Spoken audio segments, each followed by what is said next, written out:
আসসালামু আলাইকুম সবাইকে। আমন্ত্রণ জানাচ্ছি আমাদের আরেকটা পডকাস্টে। আমাদের আজকের পডকাস্ট বিষয় হলো পিটিই এবং আমাদের সাথে বসে আছেন পিটিইতে আমাদের লেকজিসেরই একজন ক্যান্ডিডেট, আ সফল ক্যান্ডিডেট বলব। কারণ উনার পিটিই স্কোর এসছে 72। 72 টা অনেক বড় পিটিই স্কোর কিন্তু। আজকে সেই সফল মানুষটির সাথে আমরা বসেছি। উনি জাস্ট রিসেন্টলি স্কোর করেছেন। আমরা উনার পিটির এক্সপেরিয়েন্স শুনবো। আর অবশ্যই আপনাদের জন্য কিছু সাজেশন ডেফিনিটলি থাকবে যারা পিটি করছেন বা পিটি করার প্রিপারেশন নিচ্ছেন এবং সবকিছুই আমরা উনার কাছ থেকে শুনবো। তো রাজেশ দা কেমন আছেন?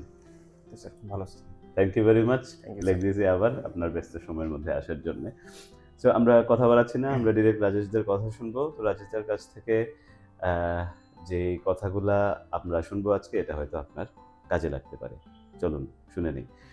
রাজেশ দা আপনার কাছে আমার প্রথম কথা হলো, পিটিই তো আপনি করেছেন এবং খুব কম সময়ের মধ্যে করেছেন। পিটিইটা করা যায়। অনেক কম সময়ে কম দিন ক্লাস করে তারপরে প্র্যাকটিস করে কিন্তু পিটিইতে প্রিপারেশন নেওয়া যায় আমরা জানি। জি স্যার। তো পিটিই আপনার কাছে কেমন লেগেছে ওভারঅল? আচ্ছা। প্রথমত আ সবাইকে অশেষ ধন্যবাদ। আর দ্বিতীয়ত হচ্ছে আ সৃষ্টিকর্তার প্রতি অশেষ কৃতজ্ঞ, যার অবদান ছাড়া আসলে এই রেজাল্টটা সম্ভব হতো না। এবং লেক্সিক্সের পুরো টিমকে অবশ্যই অশেষ ধন্যবাদ। যাদের কনস্ট্যান্ট সাপোর্ট ছাড়া আসলে এই রেজাল্ট কখনোই সম্ভব হতো না। আচ্ছা, আমি আমার পিটি জার্নিটা সংক্ষেপে একটু বলতেছি। আমি আসলে ঐরকমভাবে প্রিপারেশন নিতে পারি নাই। যে আমি আসলে ব্যাংকে চাকরি করি। তো আসলে যে সময়টা পেয়েছি আ কনস্ট্যান্টলি টেস্টের মধ্যেই ছিলাম। আর আ বাকি সময়টা হচ্ছে আমাদেরকে আমাদের কামরুল ইসলাম স্যার সাহায্য করেছেন কীভাবে কী করলে ভালো হয়। প্রথমত বলি যে সবথেকে ভালো লাগার যে জিনিসটা পিটি হচ্ছে আপনার ২ ঘন্টা ১৫ মিনিটের একটা টেস্ট। যেটা আপনি যদি IELTS এর সাথে কম্পেয়ার করেন, ওইটা অনেক লেংদি আসলে। তো সবার জন্য ইজিয়ার হয় না। তো তারপরে স্পিকিং এর জন্য আলাদা একটা ডে ফিক্সড থাকে। তো অনেকেরই সমস্যা হয়। তো ওই ক্ষেত্রে আসলে আমি বলব যে পিটিটা ওই দিক থেকে বেস্ট। রাইট। আর পিটিতে বেশ কিছু মডিউল আছে, লাইক সেম IELTS এর মতোই স্পিকিং, রিডিং, লিসেনিং, রাইটিং। এবং প্রত্যেকটা সেকশনেরই আলাদা আলাদা করে সাবসেকশন থাকে। লাইক আপনি যদি স্পিকিংটা কম্পেয়ার করেন, তো ওইখানে দেখবেন যে আপনার রিড অ্যালাউড আছে, রিপিট সেন্টেন্স আছে, এটা ছাড়াও ডেসক্রাইব ইমেজ, রিটেল লেকচার, তারপরে হচ্ছে সামারাইজ গ্রুপ ডিসকাশন। এই সব কিছুই আসলে এখানে আছে আর কি। তো আমরা যখন ক্লাস করতাম লেক্সিসে, তো আমরা তো আসলে শুরুর দিকে কিছুই জানতাম না যে আসলে কোন জিনিসটা কীভাবে কোন জিনিসটাতে কীভাবে এফোর্ট দিলে আসলে ভালো হবে, বা কোন জিনিসটা স্কিপ করলে মানে এক্সামের পরের মডিউলগুলোতে আমরা একটু বেশি সময় পাবো, যে মডিউলগুলোতে স্কিপড মডিউল থেকে মার্কসগুলো বেশি শেয়ার হয়। ওইগুলো আসলে আমরা স্যারের কাছ থেকে শিখেছি। লাইক কাইন্ড অফ আপনি যদি স্পিকিং সেকশনে রিপিট সেন্টেন্সের কথা চিন্তা করেন, তো ওইখানে আমরা প্রথম দিকে ওইরকম ভালো করতে পারতাম না। কারণ হচ্ছে দেখা যায় যে আমরা ওয়ার্ড বাই ওয়ার্ড মনে রাখার ট্রাই করতাম। যে জিনিসটা আসলে টোটালি একটা ব্যাড ডিসিশন ছিল আমাদের জন্য। তো তখন স্যার আমাদেরকে বললেন যে আপনারা ওয়ার্ড বাই ওয়ার্ড মনে না রেখে ট্রাই করেন সেন্টেন্সটাকে ক্যাচ করার। মানে এক্স্যাক্টলি ওই সেন্টেন্সটা যদি আপনারা ক্যাচ করতে পারেন, দেখবেন আপনাদের অটোমেটিক্যালি ইয়েটা চলে আসবে।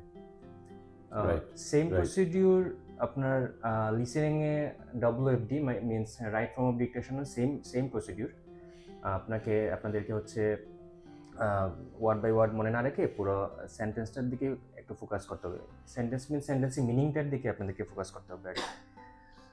আর তাছাড়া আমি যদি রাইটিং নিয়ে কথা বলি, রাইটিং তো আসলে শেষ করা যাবে না বলে।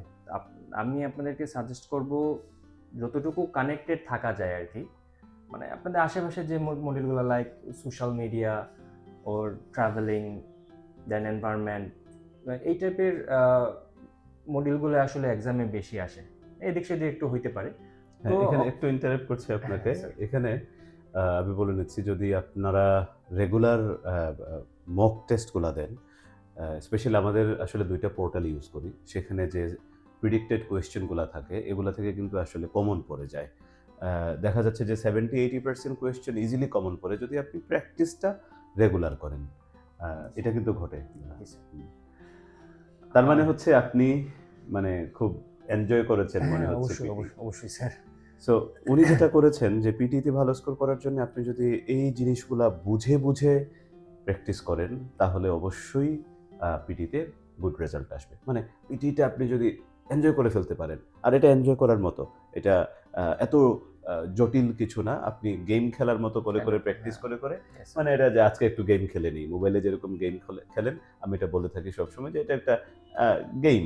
আপনি দেখবেন বোরিং লাগবে না পিটি প্র্যাকটিসে কখনোই। সবথেকে ভালো লাগার যে বিষয়টা হচ্ছে স্যার, এখানে তো আসলে মার্কিং জিনিসটার সাথে, হুম। সাথে দেখা যায়। হ্যাঁ, হ্যাঁ, রাইট। ধরেন আপনি একটা টেস্ট দিলেন বা লাইক আপনি একটা সামারাইজ গ্রুপ ডিসকাশন বা ডেসক্রাইব ইমেজ প্র্যাকটিস করলেন। দেখা যাচ্ছে যে প্রথম অবস্থায় আপনার এখানে 90 তে 40 বা 45 আসছে। হ্যাঁ, হ্যাঁ। তো আপনি এটা পরের বার আবার একটু অন্য অ্যাপ্রোচে ট্রাই করলেন।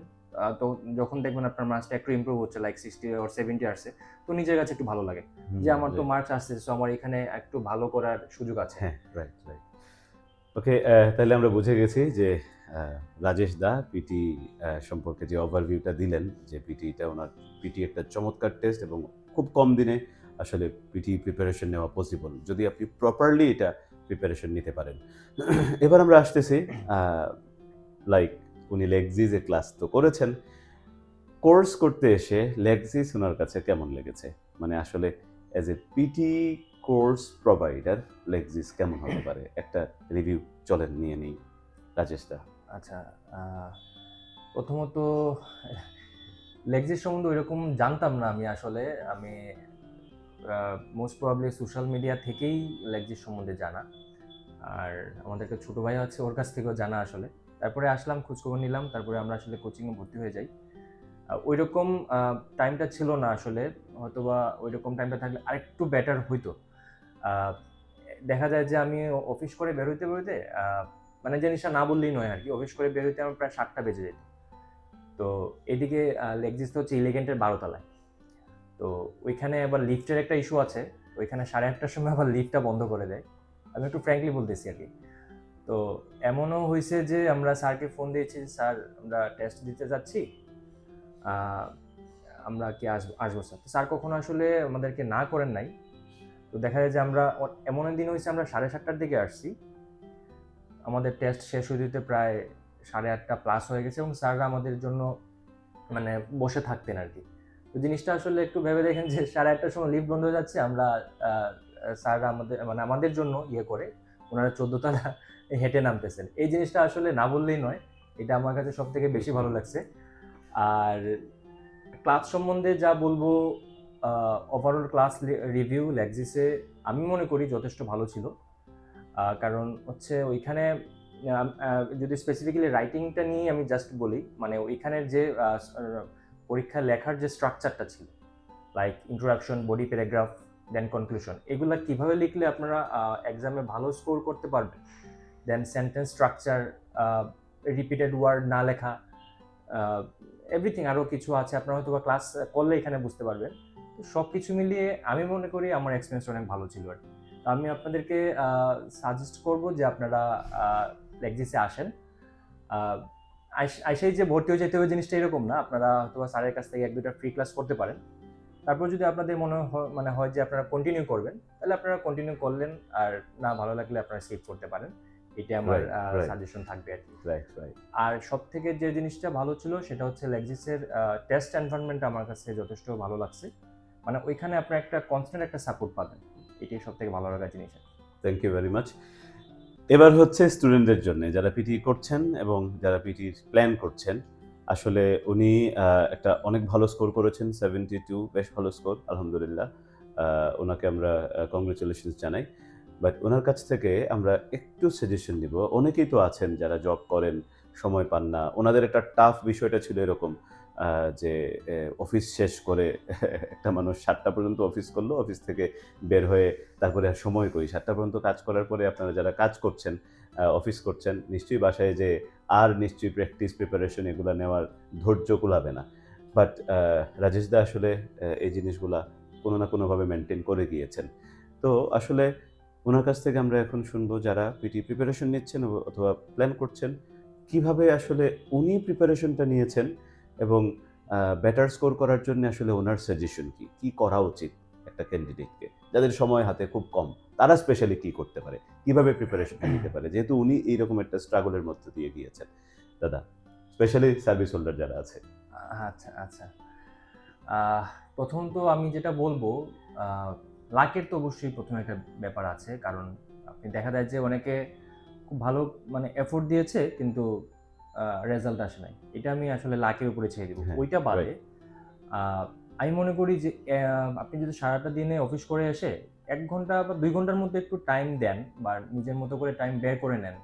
আপনারা একটু Lexis যে একটা ইয়েটা প্রোভাইড করে TCY অনলাইন আছে, বা এটা ছাড়া আপনারা যদি কোনো কিছু পারচেজ করতে চান লাইক আলফা পিটি আছে, এপিনিউ আছে, ওইগুলো আপনারা 1 মান্থ অর 3 মান্থসের সাবস্ক্রিপশন কিনলে পরে আপনারা এগুলোতে যখন টেস্ট দিবেন তখন আসলে বুঝতে পারবেন যে আপনারা কোথায় আছেন। তো আপনারা ওইভাবে শুরু করলেন, হ্যাঁ? লাইক স্পিকিং সেকশনগুলোতে যে মডিউলগুলো আছে আপনারা একটু দেখলেন যে আসলে আমার মার্কসটা কেমন আসে। তো মার্কস কম আসলে আপনারা কীভাবে ইমপ্রুভ করবেন ওইটার উপরে আপনারা চাইলে ইউটিউবে ভিডিও দেখতে পারেন, বা স্যারদের কাছে সাজেশন নিতে পারেন, বা ইভেন ফেসবুকে বিভিন্ন পেজেস আছে, ওইখানে বিভিন্ন সাজেশন আপনারা পেয়ে যাবেন। তো ওইগুলা থেকে আপনারা ভালো করতে পারবেন আমি বিশ্বাস করি। আর রাইটিং নিয়ে আমি আগেও যেহেতু কথা বলেছি, আসলে আপনার ওভারঅল আশেপাশে যা ঘটছে এইটাই আসলে রাইটিং। আ আ একটু যদি এফোর্ট দেন আমি মনে করি যে বেটার করা পসিবল। আ আ আ কি বলবো যে খুব সম্ভবত হচ্ছে আপনাদের যে স্ট্রাকচারগুলা যদি একটু ভালো করে মেইনটেইন করতে পারেন, তারপরে রিপিটেড ওয়ার্ডসগুলা যদি স্কিপ করতে পারেন, আমি মনে করি এখানে আপনারা ভালো একটা মার্কস হুম। পাবেন। এমন না যে মানে রাইটিং কমন পড়েন নাই, আমি পরীক্ষায় হলে লিখতে পারবো না।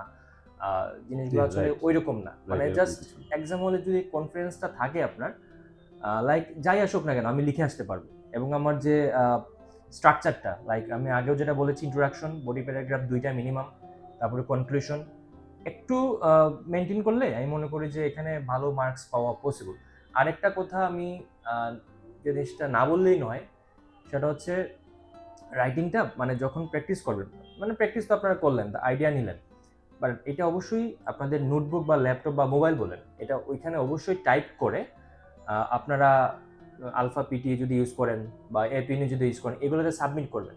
সাবমিট করলে যে জিনিসটা বোঝা যায় সেটা হচ্ছে আপনাদের এররগুলা ওরা ধরিয়ে দিবে যে অ্যাকচুয়ালি কোন জিনিসটাতে মানে এরর আসতেছে। আমি ১ম যখন আ এইগুলা সাবমিট করতাম, তখন দেখতাম যে আ ফুল স্টপের পরে স্পেস দিতাম না। ঠিক আছে? দেন কমার পরে আমি স্পেস দিতাম না। তো আমি যখন এগুলা আসলে আমার জানা ছিল না ঐরকমভাবে। এগুলা যখন আমি সাবমিট করলাম দেখা যায় আমার এখানে এরর দেখাচ্ছে। তার মানে ওই জিনিসগুলোতে আমার ইমপ্রুভ করতে হবে। মানে আমি একটা সেন্টেন্স শেষ করলাম, ফুল স্টপ দিলাম। আমাকে একটা অবশ্যই রাইট, স্পেস দিতে হবে। রাইট, একটা কমা দিলাম, কমার পরে আমাকে একটা স্পেস ইউজ করতে হবে। রাইট। এই জিনিসগুলো আসলে আপনারা টেস্ট না দিলে বুঝতে পারবেন না। হুম, হুম। তো ওইটাই আমার আসলে সাজেশন থাকবে। তো দ্যাটস গ্রেট, ওভারঅল আসলে সবকিছুই আপনাদের উপরে ডিপেন্ড করছে। That's it. আর মানে সবথেকে বড় জিনিস হচ্ছে এক্সাম হল কনফিডেন্স। আর যেহেতু এটা ২ ঘন্টা ১৫ মিনিটের পরীক্ষা, এতটা টাফ হবে না। আমি আমি আমার হুম। এক্সপেরিয়েন্স থেকে যেটা বলছি আরকি। দ্যাটস এটাই sir. Great, that's great, that's great. এখানে একটা কথা বলে নেই, লেক্সিসে যারা স্টুডেন্ট হন, লেক্সিসে যারা ভর্তি হন, তাদেরকে আমরা একটা পোর্টাল প্রোভাইড করি। This is one of the top most portal ever experienced. আর হচ্ছে এই পোর্টালে আপনি 3 মান্থস প্র্যাকটিস করতে পারবেন, স্কোর দেখতে পারবেন, প্রবলেম সলভিং দেখতে পারবেন। সাথে করে তো আমাদের ক্লাস এবং এক্সপার্টরা থাকবেই, যেখানে হচ্ছে আপনাদের ভুলগুলা দেখিয়ে আবার এটাকে কারেকশন করিয়ে দেওয়া হবে। যেটা বুঝতে পারবেন না কি করতে হবে সেটা তো আমরা ক্লাসে করে নেব। এবং আপনাদের মক টেস্টের জন্য আমরা আলফা পিটি পোর্টালটা ইউজ করে থাকি। সেখানে আপনি নতুন করে আবার আলফার আরেকটা পোর্টাল কেনার কোনো প্রয়োজন নেই। এখান থেকেই আপনি আনলিমিটেড মক টেস্ট প্র্যাকটিস দিতে পারবেন এবং আমাদের ল্যাব ইউজ করে সেখানে বসে, বসে রিয়েল এক্সাম এনভায়রনমেন্ট যেরকম হয় সেরকম অ্যানালাইসিস সবকিছু আপনি দেখতে পারবেন। মক টেস্ট দেওয়াটা বেশি, বেশি খুবই জরুরি এবং তার থেকেও বেশি জরুরি টেস্ট দেওয়ার পরে আপনার যে ভুলগুলা বের হবে সেগুলাকে নিয়ে অ্যানালাইসিস করা। কারণ পোর্টাল দাদা যেটা বললেন, রিল্যাক্সলি আপনাকে দেখিয়ে দিচ্ছে কোথায়, কোথায় ভুল। আপনি যদি জাস্ট একটা টেস্ট দিলেন, টেস্ট দেওয়ার পরে আর ভুলগুলা কারেক্ট করলেন না, তাহলে কিন্তু আপনার ইমপ্রুভমেন্ট কোনোভাবেই হবে না। আপনি শুধু বলতে পারবেন আমি অনেক প্র্যাকটিস করেছি কিন্তু আমার রেজাল্ট ভালো আসেনি। ভুলগুলা কারেক্ট করতে হবে। সো আজকে আর নয়, অসংখ্য ধন্যবাদ দাদা, thank you very much for thank you sir, coming again. Thank you so much. Hope আমরা সবাই আপনার জন্য দোয়া করছি। আপনার নেক্সট জার্নিটা যেন ভালো হয়, পিটি যে জন্য দিয়েছেন সেটা যেন আপনি সাকসেসফুল হতে পারেন এবং সৃষ্টিকর্তা যেন আপনার অনেক অনেক অনেক থ্যাংক ইউ, মঙ্গল করেন এবং আপনার জন্য যেন ভালো কিছু সামনে রাখেন। অসংখ্য ধন্যবাদ। Thank you sir.